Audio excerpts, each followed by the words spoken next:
Hi, we're from Group 7, and we're going to be talking about overtourism in Barcelona.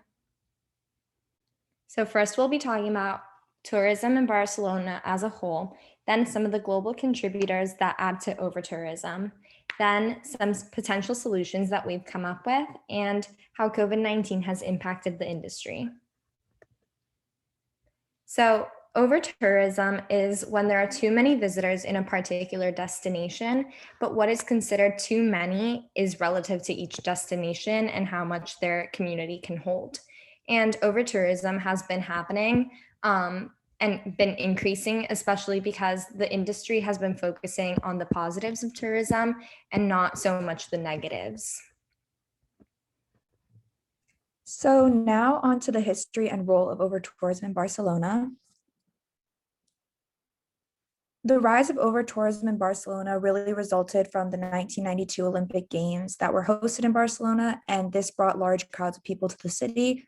Also, pre-COVID, Barcelona had around 32 million annual visitors, but about half of these were day trippers, so they're not really benefiting the local community because they're spending most of their money at popular tourist attractions.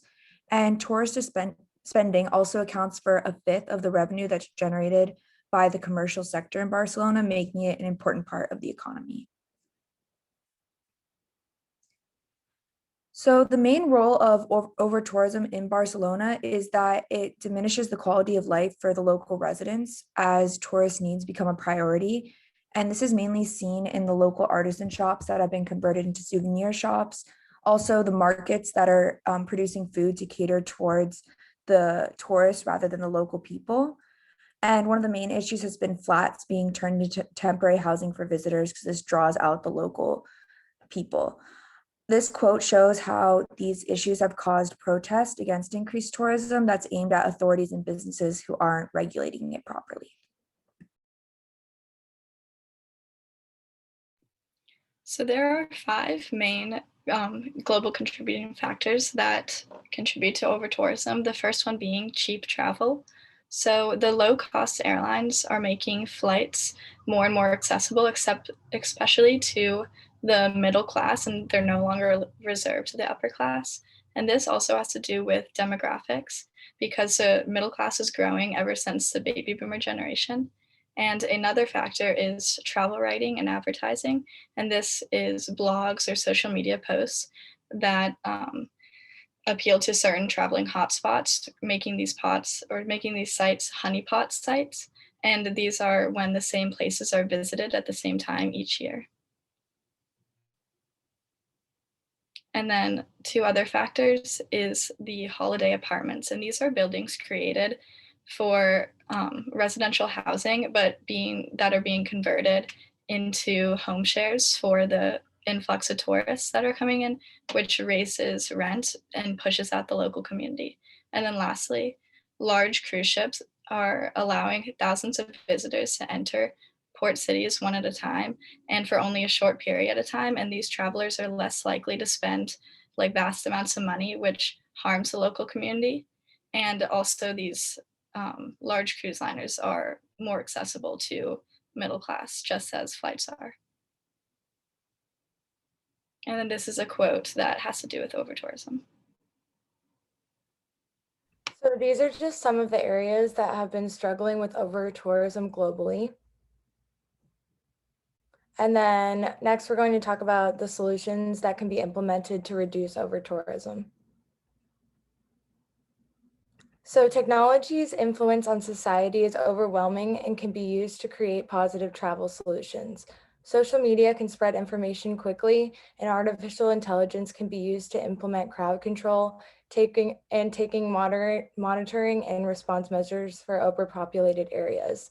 Data can also be measured in real time and connect tourists to smarter and more efficient travel methods.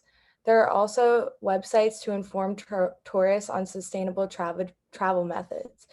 Also, society's perspectives are shifting, and society is becoming more aware of sustainable efforts and more willing to learn and implement sustainable travel.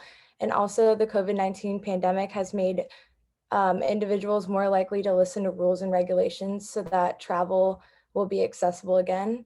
And then another method would be super blocks, which use shared spaces to reclaim the streets, reduce noise levels, and environmental pollution to foster a sense of community.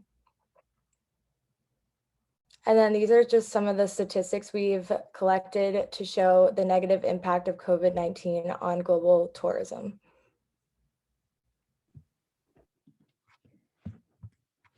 So during COVID-19, we have seen tourism go from one extreme to another. A citizen named Gomez has said that she went from hustly bustly nights with lots of noise, lots of action, to almost a deafening silence. And one of the things that we wanted to highlight was just how hard the tourism industry has taken a hit from the pandemic and how it has also highlighted some of the shortcomings.